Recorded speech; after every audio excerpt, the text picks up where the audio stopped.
வணக்கம் அம்மன் உறவுகளே, ஏமிலிருந்து உங்கள் தரன்.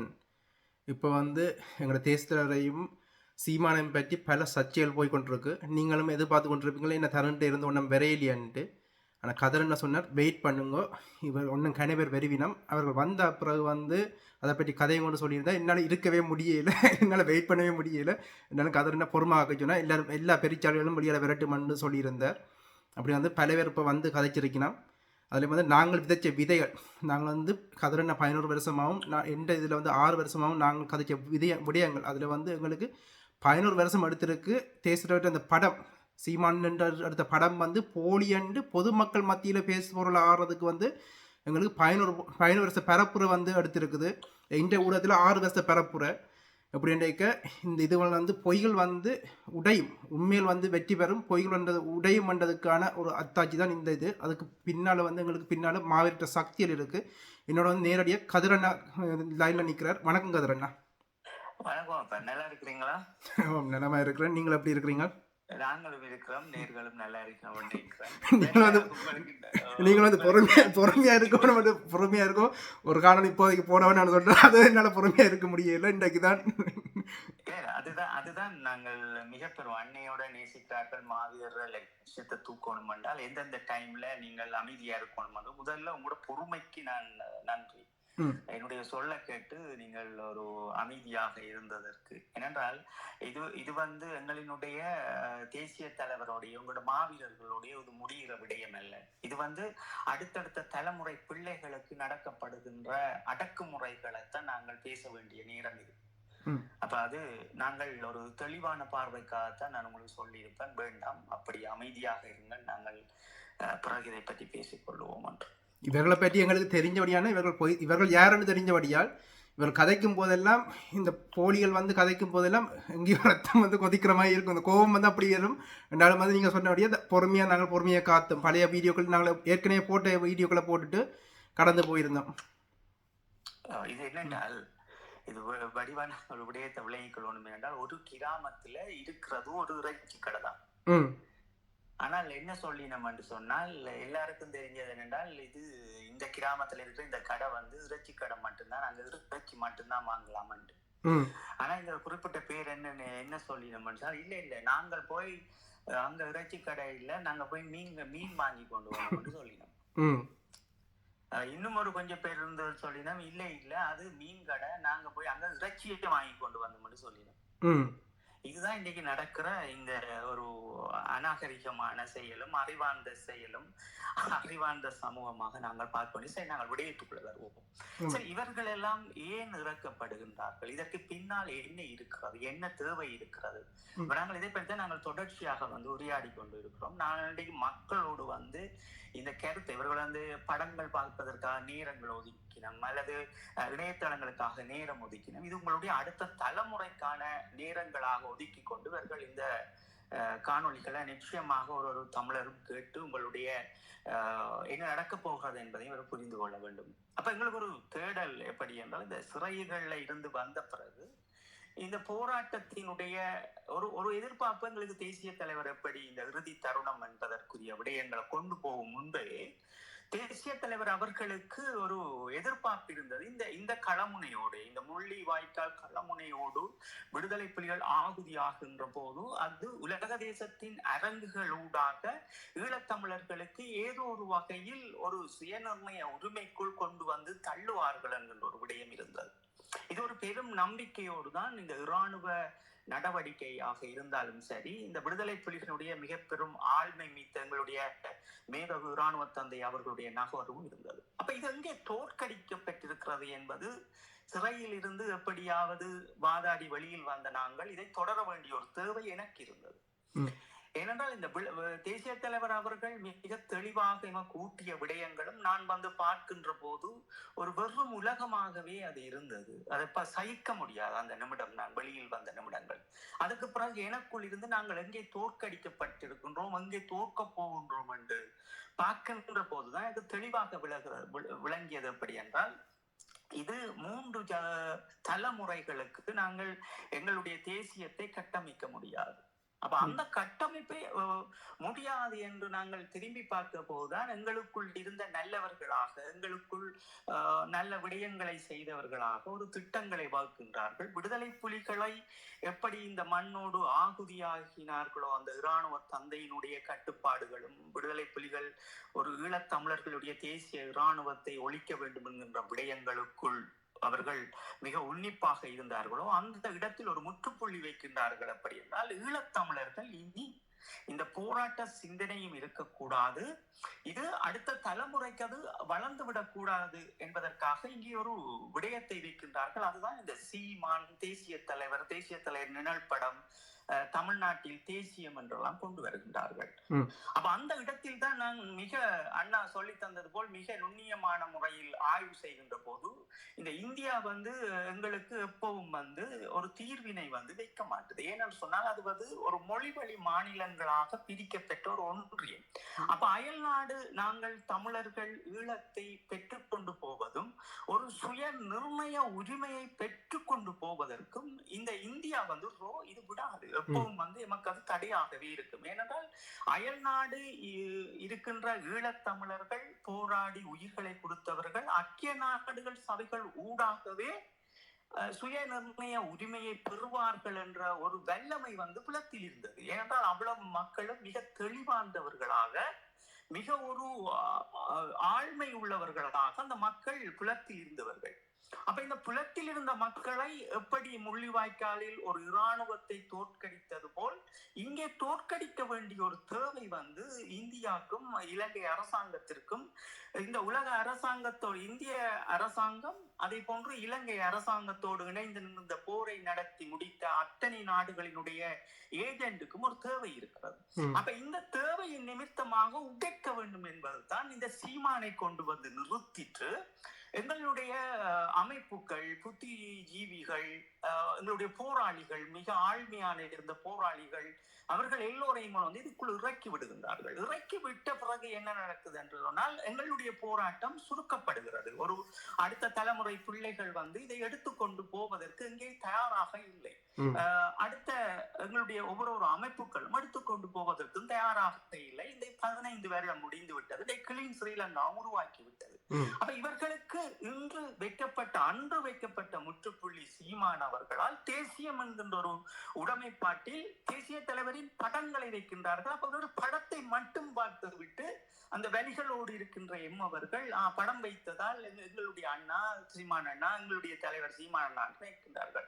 அந்த இடத்தில் தான் நாங்கள் மிக ஒரு நுட்பமான ஆய்வுகளை மேற்கொண்டு தேசிய தலைவர்கள் கற்றுத்தந்த சில விடயங்களை அங்கே பயன்படுத்துகின்றோம். அப்படி என்றால் இந்த ஒரு நிஜமாக வாழ்ந்த தமிழீழ விடுதலை புலிகளும் தமிழீழ விடுதலை புலிகளினுடைய மிக பெரும் வல்லமைகளும் நொறுக்கப்பட்டு கிடக்கிறது. அந்த நொறுக்கலை பார்க்கின்ற போதுதான் இணையதளங்கள் மக்களினுடைய புரிதல் எல்லாம் எப்படி இருக்குது என்றால், நாங்கள் தமிழர்கள் குமரி கண்டங்களில் வாழ்ந்தோம், அது எங்களுடைய பெரும் வரலாறு, இது அத்தனை எங்களுடைய நாடு என்ற ஒரு மிக பெரும் ஒரு வரலாற்றை திணிக்கிறது போன்று எங்களுடைய மக்கள் மத்தியில் இன்று திணித்து வைத்திருக்கிறார்கள். அதனால் எங்களுடைய மக்கள் என்ன நினைக்கிறார்கள் என்றால், நாங்கள் எல்லோரும் ஒன்று அப்படி என்றது போல் இந்திய தமிழர் நாங்களும் ஒன்று, சிங்கப்பூர் தமிழர் நாங்களும் ஒன்று, மலேசியா தமிழர் நாங்களும் ஒன்று, எங்களுக்கு தமிழ்நாட்டில் இருக்கின்ற தலைவர் ஒரு முதலமைச்சர் பதவியாக வந்தால் நாங்கள் ஈழத்தை பெற்று விடுகின்றோம் என்ற ஒரு மாய கருத்துக்களை இங்கே உருவாக்குகின்றார்கள். அப்ப எங்களுடைய தமிழர்களுக்கு தெரியும் என்னவென்றால், தங்களுடைய பிறப்பு சான்றிதழை பார்த்தீர்களாய் புரியும், தங்களுடைய அப்பாக்கும் கிட்டத்தட்ட 70ஆம் ஆண்டு இந்த உலகத்தில் தோன்றப்பட்டத்தில் இருந்து 70ஆம் ஆண்டு பிறந்த தலைமுறை, 75ஆம் ஆண்டு பிறந்த தலைமுறை கிட்டத்தட்ட அப்பாவின் பேரோடு அவர்களுடைய பிறப்பு சான்றிதழில் பெரும்பான்மையானவர்களுக்கு அது பிறகு தெரியாமல் இருக்கும். ஆனால் உங்களுக்கு பிறந்த பிள்ளைகள் 80க்கு பிறகு பிறந்த பிள்ளைகள், 85க்கு பிறகு பிறந்த பிள்ளைகள் இப்ப என்னன்னா 3 தலைமுறைக்குடைய பேர் இருக்கும் அவருடைய பிறப்பு சர்டிபிகேட்டில். அப்பாவின் பேர் எழுதுவார்கள். அப்ப இது தமிழர்களினுடைய கோட்பின் வரலாற்றை ஏதோ ஒரு பெரும் திரளுக்குள் கொண்டு வந்து நிற்பது போல் இந்த குமரி கண்டங்களை வைத்து தமிழர்களுடைய வரலாற்றை திசை திருப்பி எங்களுக்கு என்ன நடந்தது, நாங்கள் யார், ஈழத்தமிழர்கள், தமிழீழ விடுதலை புலிகள் எதற்காக போராடினார்கள் என்ற அந்த விதிமுறையை உடைத்து தள்ளினார்கள். அப்ப இங்கேதான் நாங்கள் வடிவாக பார்க்கின்ற போது தெரிகிறது சீமான் அவர்களுக்கு பின்னால் நிற்கின்ற மிக பெரும் ஒரு அமைப்பு இந்த ரோ. அவரோடு இணைந்து நின்ற அத்தனை பேரும் விடுதலை புலிகளினுடைய மிக பெரும் ஆழ்மைகளோடு ஒரு ஒன்றியமாக நின்று தங்களுடைய சேவையை செய்தவர். எங்களினுடைய போராளிகளும் பழைய போராளிகள், எங்களை விட்டு விலத்தி வந்தவர்கள், ஏதோ ஒரு வழியில் வந்தவர்களும், ஏதோ ஒரு வேலையை புலத்திலிருந்து செய்பவர்களுக்கு அவர் ஒரு நம்பிக்கையை ஊட்டுவது போல் ஊட்டி விட்டார். அப்படி என்றால் சீமான் அவர்கள் 2 நிமிடம் பார்த்தார், 3 நிமிடம் பார்த்தார், 10 நிமிடம் பார்த்தார் என்ற ஒரு கதையை எங்களுடைய போராளிகள் மத்தியிலேயே இதை ஒரு விதையாக விதைத்து விட்டார்கள். இந்த விதையின் விளைவு என்னவென்றால் போராளிகள் என்ன சொல்வாங்க, அவர் சொன்னார், அந்த போராளி சொன்னார் தேசிய தலைவரை சந்தித்தது, இந்த போராளி சொன்னார் தேசிய தலைவரை சந்தித்தது என்ற ஒரு மாயைக்குள் எங்களுடைய மக்களும் போராளிகளும் திரண்டு கொண்டு நின்றார்கள். அப்ப தனி ஒரு மனிதனாக நான் ஒரு குறிப்பிட்ட போராளிகளை வைத்துக் கொண்டு இந்த நடவடிக்கையை மேற்கொள்ளுகின்ற போது என் மீது சேறுகளை எறிய பார்த்தார்கள். அப்ப தேசிய தலைவர் எப்பவும் சொல்லுவார் என்னென்றால், அடுத்த தலைமுறையிடம் நீங்கள் இதை கடத்த வேண்டும், அது எந்த வகையில் இருக்க வேண்டும் என்று. அப்ப நான் பிள்ளைகளை தேடி திரிகின்ற போது எல்லா இடங்களிலும் எங்களுடைய நண்பர்கள் என்று போராடியவர்கள் ஒரு இடங்களிலும் தேடுகின்றது போல் தான் உங்களையும் நாங்கள் தேடினோம் என்றால், உங்களுக்கு பின்னுக்கு ஒரு நண்பர்களும் இருக்கக்கூடாது, உங்களோடு சேர்ந்த தோழர்கள் இருக்கக்கூடாது, பல விதிமுறைகளை நாங்கள் தேடி தெரியும். அது எங்களுடைய மரபு, விடுதலை புலியோட மரபு. அந்த அடிப்படையில் தான் நாங்கள் உங்களினுடைய கிளிக் எங்களுக்கு கிடைக்கிறது. இந்த கிளிக் ஊடாகத்தான் நாங்கள் ஒரு இளைய தலைமுறையிடம் இந்த கருத்துக்களை கொண்டு வந்து சேர்க்க வேண்டும் என்கின்ற விதைகளை நாங்கள் இடுகின்றோம். அதற்கு பிறகு நேர இப்படியான கருத்துக்கள் வருகின்ற போது நிறைய உரையாட வேண்டி இருக்கிறது என்கின்ற போதுதான் நாங்கள் சொல்லுகின்ற விடயங்களை எடுத்து தாங்கிக் கொள்ள முடியாதவர்களும் பதில் சொல்ல முடியாதவர்கள் அந்த இணையதளங்களையும் கிட்டத்தட்ட 5 ஆண்டுகளுக்கு பிறகு அதை முடக்கினார்கள். அப்ப இந்த நகர்வுகளை நாங்கள் மேற்கொண்டு போகின்ற போதுதான் இங்கே இந்த சீமான் அவர்களின் போலி படம் உடையப்படுகிறது. ஆனால் குளத்தூர் மணி போன்றவர்கள் நாங்கள் பேசி இணையதளங்கள் ஊடாக, வாட்ஸ்அப்புகள் ஊடாக அனுப்புகின்ற காணொளிகள் ஏதோ ஒரு வகையில் இந்தியாவில் ஒளிபரப்பாகின்றது. ஆனால் எங்களுடைய காணொளியை பதிவிடுபவர்களும் அவர்கள் 2 நிமிடம் 3 நிமிடம் பார்த்தது போன்ற ஒரு மாயையை உருவாக்குகின்றார். ஏனென்றால் அவர்கள் அந்த இடத்தில் அதை சொன்னால் இவர்களினுடைய அரசியல் அங்கே சித்தாந்தங்கள் உடையப்படும், இவர்களும் பொய்களை சொல்லி இருக்கிறார்கள் என்பது உடையப்படும். இங்கே இருக்கின்ற உண்மை விடயம் என்னவென்றால், இந்த சீமான் அவர்களினுடைய இந்த வன்னியினுடைய வர்க்கை இதை தெளிவாக நாங்கள் பல முறை உரையாடி இருக்கின்றோம். என்னவென்றால் அதற்குரிய சாட்சியங்களும் இன்று நேரடியாக ஒன்றுகள் நான் பல முறை செய்திருக்கிறேன். என்னவென்றால் எங்களுடைய அமைப்பில் இயலாதவர்களுடைய சந்திப்புகளும் சிறுவர் சார்ந்த விடயங்களும் எங்களுடைய நவமறை கூட சார்ந்த நான் சொல்லியிருக்கிற விடயமா தான். ஏனென்றால் அந்த முக்கியமாக நான் சொல்ல அந்த இடங்களை குறிப்பிடாத விடயம் என்றால் வலிகளை தாங்கி நிற்பவர்களுடைய அடையாளங்களை நாங்கள் கொண்டு வரக்கூடாது என்பதற்காக நவமறிவு கூடம், சிறுவர் செஞ்சோலை, முதியோர் இல்லங்கள் என்கின்ற விடயங்களை கொண்டு வந்திருப்பேன். இந்த நகர்வுக்குரிய விடயங்களை நான் உங்களுக்கு விளக்கமாக சொல்லியிருப்பேன். அப்ப இந்த நடவடிக்கை மட்டும்தான் மேற்கொள்ளப்படுகிறது. இது சேரலாதன் அவர்கள் தேசிய தலைவர் அவர்களை இவர் பார்க்க வேண்டும் என்று கேட்கின்ற போது அது சேரலாதன் அவர்களுக்கு தெரியும் ஒரு விடுதலை புலிகளினுடைய இறுதி தருணம் என்ன என்பதும் அவர்களுக்கு புரியும். அப்ப இன்று சாட்சி சொல்ல வந்திருக்கின்றவர்கள் ஒரு விடயத்தை தெளிவாக நாங்கள் இங்கே புரிந்து கொள்ள வேண்டும். ஏன் சீமான் போன்றவர்களும் சரி, இன்று இவருக்காக வரிந்து கட்டி கொண்டு வந்திருக்கின்ற இந்த பெருஞ்சாலிகளும் சரி, ஏன் பால்ராஜ் அண்ணா, சொரணம் அண்ணா, பானுவண்ணா இப்படி போன்றவர்களுடைய கதைகளை ஏன் அங்கே சூட்டுகின்றார்கள் இல்லை என்பதை நீங்கள் புரிந்து கொள்ள வேண்டும். முதலில் இதுல என்ன ஒரு கேள்வி இருக்குன்னா, அந்த காலகட்டத்துல எங்க சுவ தமிழ்ச்சனா வீரச்சாவு அடைஞ்சிருந்தார். பால்ராஜனா மிகவும் நோய்வாய்ப்பட்டிருந்த காலம் அந்த காலம். அப்ப சீமான் அவர்கள் அப்படி நோய்வாய்ப்பட்டிருந்த பால்ராஜனா ஏன் அவர் சந்திக்கல? இல்ல, இவர்கள் சொல்லினம், இந்த பெருஞ்சாலிகள் சொல்லினம் என்னென்றால் களமுனைக்கு இவர் களமுனையில் உரையாற்றியதாக ஒரு வாக்குறுதியை கொடுத்துருவேன். ரத்தம் எல்லாம் கொதித்தது. இப்ப களமுனையில் நாங்கள் போராளிகளை களமுனைகளில் நிறுத்துகின்ற போது அதற்கு முதல் ஒரு கூட்டம் நடைபெறும். அதற்கு பிறகு அவர்கள் அந்த பணி நிமித்தம் அவர்கள் களமுனையில் அவர்களுடைய காவலரங்கள் என்று காவலை பார்த்துக் கொண்டிருப்பார்கள். இன்னும் எங்களினுடைய அணிகளில் இருக்கின்றவர்கள் மிக தயாராக இருப்பார்கள். அந்த அணியில் சண்டை நடக்கின்ற போது அந்த இடத்தில் காயப்படுகின்றவர்களும் விழிப்பு அடைகின்ற போதும் எங்களுடைய காவலர்கள் ஒரு பகுதியாக விடுகின்ற போதும் அதை அடுத்த கட்ட நகர்வுக்கு ரெடியாக இருப்பார்கள். இது எங்களுடைய மரபு. அப்போ ஒரு விடுதலை புலிகளினுடைய அணி முன்னுக்கு காவலர் நிற்கிறது, காவலர் நின்று கொண்டு உரையாடி இருக்கின்றார்கள் என்று கேட்கின்ற நம்முடைய சமூகத்துக்கு தெரிய வேண்டும் விடுதலை புலிகளுடைய இராணுவ மரபு என்ன என்பது.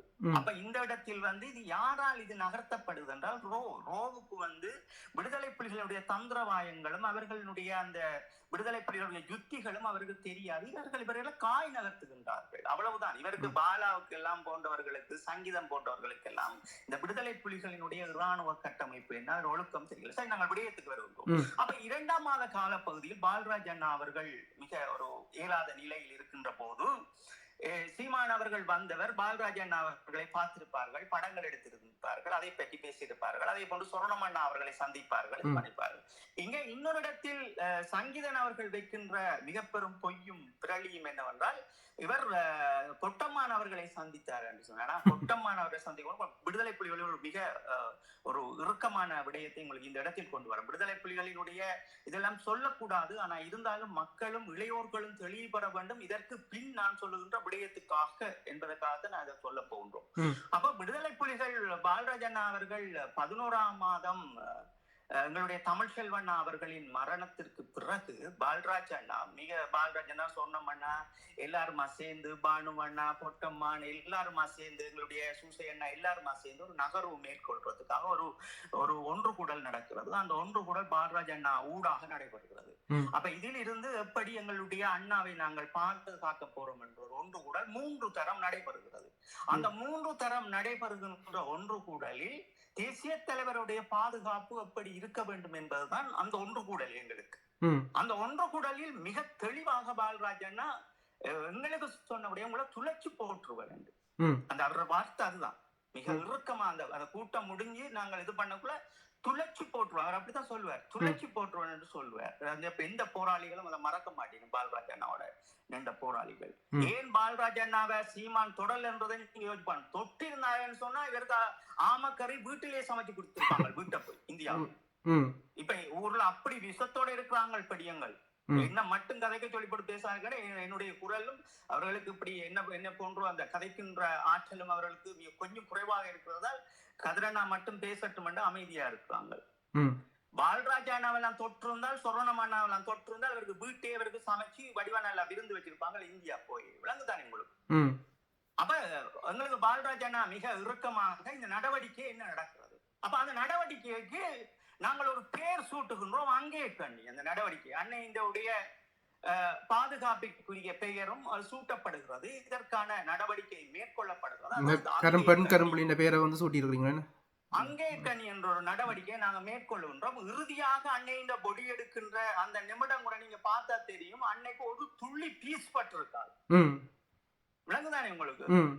விடுதலை புலிகளினுடைய மிக பெரும் இது. அப்ப அந்த நடவடிக்கைக்கு பெயர் சூட்டப்பட்டு அதுக்குரிய விஷயங்கள் அத்தனையும் நடந்து கொண்டிருக்கிறது. இடகு பகல் படியங்கள் அவ்வளவு வேலை திட்டம் செய்கிறாங்க, அவ்வளவு வேலை திட்டங்கள். ஒரு பக்கம் களம் நடக்குது, இன்னொரு பக்கம் இந்த அங்கே கண்ணியினுடைய நடவடிக்கைக்காக அவ்வளவு வேலை திட்டங்கள் நடந்து கொண்டிருக்கிறது. போராளிகள் எல்லாம் இங்கே எங்களுடைய எங்களுடைய பால்ராஜ் அண்ணா அவர்களுடைய உடல்நிலை மெல்ல மெல்லவாக இயலாமல் போய்கொண்டிருக்கிறது. அப்ப ஒரு கட்டத்தில் பால்ராஜ் அண்ணா அவர்களுக்கு உடம்பு சரியில்லை என்று சொல்லுகின்ற போது அண்ணா போய் பார்ப்பதற்காக அதற்குரிய ஏற்பாடை செய்கின்றார்கள். அப்ப அண்ணா போக வேண்டும் என்றால் அவரு உடனே அந்த இடத்தில் நிறுத்தி எல்லோருக்கும் துளைச்சு போட்டுவான், உங்களை நான் பார்ப்பேன். அப்ப இந்த அங்கேக்கணி நடவடிக்கை ஒரு விடயம் என்னவென்றால் பல கிலோமீட்டர் தூரம் வாகனங்கள் தேசிய தலைவரிடம் கொண்டு போக முடியாது.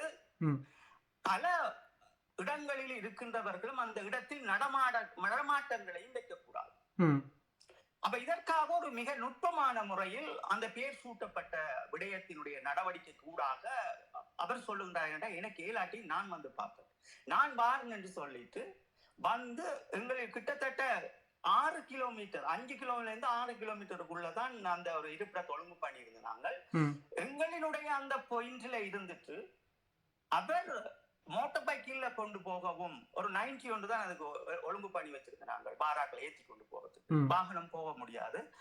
அதுல இருந்து அந்த ஏழாத உடலோட நான் இன்னைக்கு எப்படி நடக்கிறனோ பாத்தீங்கன்னா அந்த கிளஸ்டரோட நான் நடக்கிறது போன்று அவர் அவ்வளவு ஏழாதத்தோட அந்த உடல் முடியாதத்தோட கிட்டத்தட்ட 5 கிலோமீட்டர் நடந்து போனவர். என்றால் தன்னால என்னுடைய தலைவருக்கு எதுவும் ஆயிடக்கூடாது என்பது சொல்றபடியே விளங்கமா புரிஞ்சு கொள்ளுங்க. அவ்வளவு தூரம் நடந்து போய் அந்த சந்திப்பை ஏற்படுத்தி கொண்டு திரும்பவும் நடந்து வந்தார் இயலாம. அதுக்கு பிறகுதான் அவர் தந்த உயிரை 5ஆம் மாசம். எனக்கு கேள்வி இதுலயே வந்து சீமான் சொல்றது பொய் என்னதும் இவர்கள் வந்து கதை சொல்றது இதுலயே கூட இதல்ல. பால்ராஜ் அண்ணன் ஒரு தளபதி பால்ராஜ் அண்ணன் வந்து அவர் வந்து கொமாண்ட் கொடுக்குற கதற போராளிகளுக்கு வந்து கொமாண்ட் கொடுக்குற தேசிய பாதுகாப்பு தான் மிக முக்கியம். அதில் வந்து அங்கேக்கணி என்ற நடவடிக்கையின் போது வந்து அந்த நடவடிக்கையின் கூட வந்து தேசிய பாதுகாப்பை குறிக்கோளை கொண்டு அந்த நடவடிக்கை போய்கொண்டிருக்கு. அப்படி இருக்கும்போது சீமான் அவர்கள் வந்து எப்படி எங்களை தேசியவர் வந்து சந்திக்க முடியும்? இதுல முக்கியமா இப்ப பாக்குற விடயம் என்னவென்றால் இது நாங்கள் தொடங்கப்பட்டது 12ஆம் மாசத்துல இருந்து இது இறுதி 17ஆம் தேதி வரைக்கும் இந்த நடவடிக்கை தொடர்ந்து கொண்டிருந்தது. நடவடிக்கை வந்து தொடர்ந்து கொண்டிருந்தது. பேர் வச்சு அந்த 6 ஒரு பொருள் நான் உங்கள்கிட்ட காட்டியிருப்பேன்.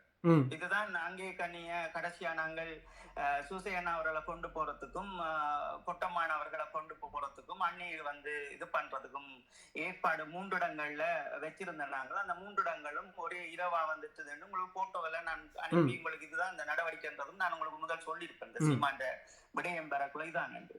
அப்ப இந்த ஒரு விடயத்தை இவர்கள் எப்படி கொண்டு வருகின்றார்கள் என்றால் சீமானுக்கு சமைத்து போட்ட விடயங்களாகவும் ஒரு போட்டோ கட்டி பிடித்து எடுத்தார் என்ற விடயங்களை கொண்டு வர. அப்ப விடுதலை புலிகளினுடைய மரபு என்னவென்றால் தேசிய தலைவரை பாதுகாப்பது அது அவர் பாதுகாக்க சொல்ல மாட்டார் தேசிய தலைவர். இங்கே மிக பெரும் விடுதலை புலிகளினுடைய தளபதிகள் இதற்கு ஒரு ஒழுங்குபடுத்தப்பட்டு இது எல்லாருமாக சேர்ந்துதான் அந்த நடவடிக்கையை உருவாக்கினார்கள். இதற்கு பின்னால் பல போராளிகளும் பல தலைவர்களும் இருக்கின்றார்கள். அது எங்களுடைய வருங்காலத்திற்கு இப்படியான ஒரு எங்களுடைய ஈழத்தமிழர்கள் இந்த போராட்டத்தை கொண்டு செல்லுகின்ற போது அதுகளெல்லாம் ஒரு முக்கியத்துவம் வாய்ந்த ஒரு நடவடிக்கையாக இருக்கும் என்றுடையதான் நாங்கள் மௌனமாக இருக்கின்றோம். போராளிகளும் மௌனமாக இருக்கின்றார்கள். புரிந்து கொள்ள வேண்டும். நான் இங்கே உங்களுக்கு அந்த நடவடிக்கையுடைய பெயரைத்தான் சொல்லி இருக்கின்றேனே தவிர அது பல விடயங்கள் இருக்கிறது. நீங்கள் இன்றும் அண்ணாவினுடைய அந்த காணொலி எடுத்து பாருங்கள். அண்ணா அவர்கள் தான் ஆகுதியாகிய அந்த விழிப்புண் மட்டுமே இருக்குமே தவிர ஒரு உடலில் ஒரு கீறல் இருக்காது. புரிந்து கொள்ளுங்கள் வடிவாக. அப்ப இந்த சீமானுக்கு சொல்லுகின்ற கட்டுக்கதைகளும் இன்று புதிதாக முளைத்து வருகின்றவர்களுடைய கட்டுக்கதைகளும் ஒரு அரசியல் துறைக்கு கீழ் வருவாய்த்துறைக்கு கீழ் இந்த வைப்பகத்தின் ஒரு பகுதியினுடைய ஒரு இடத்தினுடைய மேலாண்மை என்கின்ற விடயத்துக்குள் இருந்த பாலா அவர்களும் இந்த விளையாட்டு கழகங்கள் அதுகளுக்குள் இருந்தவர்களும் அரசியல் இதெல்லாம் அரசியலுக்குள்ளே வருகிறது. இது விடுதலை புலிகளுடைய இராணுவ நடவடிக்கை என்ன, இதனுடைய தந்திரங்கள் என்ன, இந்த போர் முனைந்த தந்திரங்கள் என்ன என்று இவர்களை எடுத்து விடாத ஒரு மாபெரும் இராணுவ தந்தை இவர்களுக்கு சோறு போட்டு இவர்களுடைய பிள்ளைகளை சந்தோஷமாக வைத்திருந்து இவர்கள் நேருக்கு நேர் சாப்பிட்டவர்கள். நீங்க பாருங்கள், என் இதயமெல்லாம் கொதிக்கும். களமுனையில் நின்ற ஒரு பிள்ளை ஒரு பான் எல்லாம் புளித்த பானை சாப்பிடுங்கள். காலமே வருகின்ற பான் பின்னேரம் பெறும். பின்னேரம் பெற வேண்டியது அடுத்த நாள் காலையில வரும். அந்த சோத்து பார்சல் என்னுடைய உடன் நின்று பக்கத்துல நின்று போராடிய நண்பர்கள் அந்த புளிச்ச சாப்பாடு சாப்பிடுவாங்க. அதான் நீங்க பாருங்க, நான் சோறு சாப்பிட மாட்டேன், ஏன் நாங்க கஞ்ச குடிக்கிறோம், எங்களால இறங்காது, எங்களை தொண்டைக்குள்ள இறங்காது, அதுகளுடைய கண்ணுக்குள்ள இருக்கிற விடயம் அதுதான். அப்ப எதுதான் இந்த விடயத்தை நீங்க புரிஞ்சு கொள்ள வேணும். என்னன்னா அந்த வலிகளை சுமந்து அப்ப அப்படிப்பட்ட இவர்களுக்கு அழகு பார்த்து ஏரியாக்குள்ள நின்றவர்களை நீங்க சாப்பிட்டு உங்களோட பிள்ளை குட்டியை பாருங்கன்னு சொல்ற நன்றி கடனுக்கு தான் இன்றைக்கு போய் எங்களுடைய அடுத்த தலைமுறை பிள்ளைகளை வந்து இந்தியாவினுடைய நிகழ்ச்சி நிரலுக்கும் சிங்களவர்களுடைய நிகழ்ச்சிகளுக்கு பின்னுக்கு நின்று எங்களுடைய மக்களை தீசை திருப்பினோம். எது தமிழ் தேசியம் என்கின்ற விடயம் இருக்கணும். அப்ப இந்த விடயத்துக்குள் வருவோம். அப்ப இன்னொருவர் வருகின்றார், கட்டிப்பிடித்தார் தேசிய தலைவர். கிட்டத்தட்ட நான் என்னுடைய தந்தையோடு வாழ்ந்ததை விட அண்ணா அவர்களோடு வாழ்ந்தது அதிகமான காலங்கள். நான் என்ன சொல்றேன்னா, விடுதலை புலிகளில் நான் இப்படி சொல்லுகின்ற சொல்லுவார்கள், விடுதலை புலிகளில் யாரும் அப்படி அதாவது தேசிய தலைவரை நாங்கள் பார்த்து வளர்க்கிறதும் அவர்களோடு வளர்கின்ற காலங்களில் பார்க்கின்ற போது தேசிய தலைவர் யாருக்கும் உணர்ச்சி வசப்பட மாட்டார். எவராக இருந்தாலும் சரி, அது எங்களுடைய மிக இறுக்கமாக வைத்துக் கொள்வார். இப்ப எங்களுடைய தமிழ் செல்வன் நாயருடைய மரணம் என்றால் அந்த நாள் வந்தவர் மிக இறுக்கமான ஒரு பார்வை அண்ணாவினுடைய முகத்தில் இருந்தது. இதுதான் அவர்களுடைய இது. அதை அவர் இவர்களை போல் இவர் ஒரு அரசியல்வாதி போய் மேடை 2 மாவீர நாளுக்கு ஓட்டுக்காக அழுது சாதிக்கிறதெல்லாம் தேசிய தலைவர் கிடையாது. உணர்ச்சிகளை எந்த இடத்தில் இரும்பாக்கி கொள்ள வேண்டும் என்று நினைத்து தமிழர்களுக்கு வழிகாட்டியவர், போராளிகளுக்கு வழிகாட்டியவர் எங்களுடைய இராணுவ தந்தை அவர்கள். அப்ப இந்த இடத்தில் நாங்கள் மிக தெளிவாக அவர் சொல்லுகின்றார் என்னவென்றால், அந்த மேக்காப்பாளர் வந்தவர் அவர் மேக்காப்பாளர் அவர் அவற்றை ஒழுக்கத்தை என்ன வந்து நாங்கள் வந்து கடந்து போவோம். இந்த அவற்றை ஒழுக்கத்தை தானே நாங்கள் பார்த்துனாங்க 2023 வந்து அவர் வந்து ஒரு அழுக்கான படத்தை வந்து எனக்கு அனுப்பும் போதோ அல்லது அந்த மிரட்டல்கள் அவற்றை டீமோட வந்து சுடுவேன்னு சொல்லி மிரட்டும் போதோ, தேசத்தில் வந்து புளிய மரத்துக்களை விட்டுட்டு வந்து நந்திக்கடை நீந்தி அந்த சொல்லி தன்னும் போதோ அவர்கள ஒழுக்கத்தையும் அவர்கள பொய்யையும் வந்து நாங்கள் பார்த்துருந்தோம். எனக்கு எப்படி வந்து கதை சொல்கிறார்கள், எப்படி வந்து 2 வருஷம் தீர்மானக்காண்டி புதிய தலைமுறையில் பேட்டி கொடுக்கும் போது இப்படி வந்து அவர்கள இதை வந்து நாங்கள் டீகோட் பண்ணியே நாங்கள் மக்கள் மத்தியில் வெளிப்படுத்தியிருந்தோம். என்ன தொடருங்க. அப்ப நாங்கள் இவர் சொல்லுகின்றார், கட்டி பிடித்தெல்லாம் நின்றார்கள், படம் எடுத்தார்கள் என்ற ஒரு விடயத்தை இங்க முன்வைக்கின்றார். சரி, நாங்கள் விடயத்துக்கு வருவோம். அப்ப அண்ணாவினுடைய உணர்வு என்ன என்பதை பார்த்து நாங்கள் எந்த இடத்திலும் எங்களுடைய போராளிகளாக இருந்தாலும் யாரா இருந்தா இந்த எங்களுடைய மணிக்கட்டுக்கு கீழ் இந்த 5 விரல்கள் அந்த உள்ளங்கையோடு தான் அவரினுடைய மிக பெரும் அன்பை வந்து எல்லோரையும் பகிர்ந்து கொள்வார்.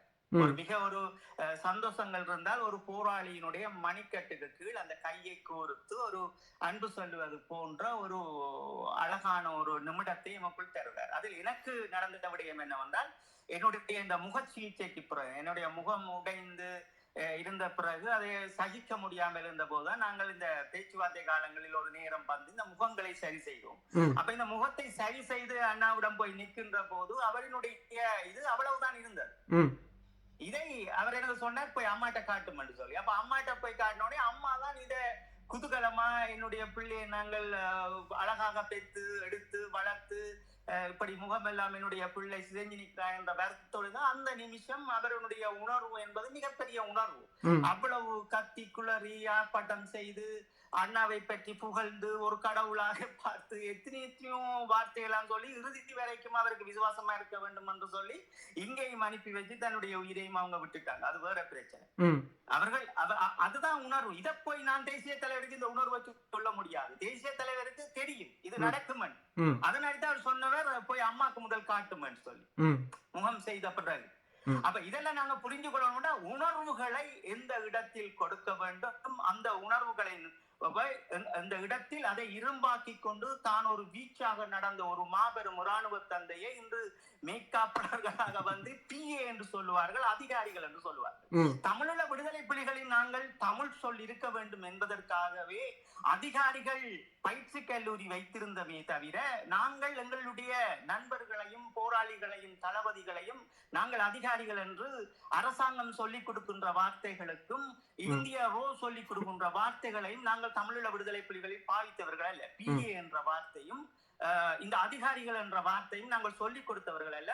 தூய தமிழில் எங்களுடைய பயிற்சி கூடம் இருக்க வேண்டும் என்றால் அதனுடைய ஒரு மேன்மை மீத்தவர்கள் சில கல்விகளையும் சில பயிற்சிகளையும் எடுக்க வேண்டும் என்பதற்காகவே நாங்கள் இந்த அதிகாரிகள் பயிற்சி கல்லூரிகள் என்று வைத்திருந்ததை தவிர அது அந்த இடத்தில் மட்டும்தானே தவிர அது போராளிகளுக்கு அது சூட்டி கதைப்பதற்கும் அதை உருவாக்குவதற்கும் தடை செய்யப்பட்டிருந்தது. அது நாங்கள் கதைப்பதல்ல. தமிழ் விடுதலை புலிகளின் மரபுக்கு மீறிய வார்த்தைகளும் மரபுக்கு மீறிய சொல்லுக்களும். அப்ப இது யாரால் நடைபெறுகிறது என்றால் இந்திய உளவுத்துறை நான் சொல்லுவது போன்று இவர்கள் தடையரங்களை பல இடங்களில் விட்டு செல்கின்றார்கள். அப்ப எங்களுக்கு தெரியும் இது எந்த இடங்கள் என்று.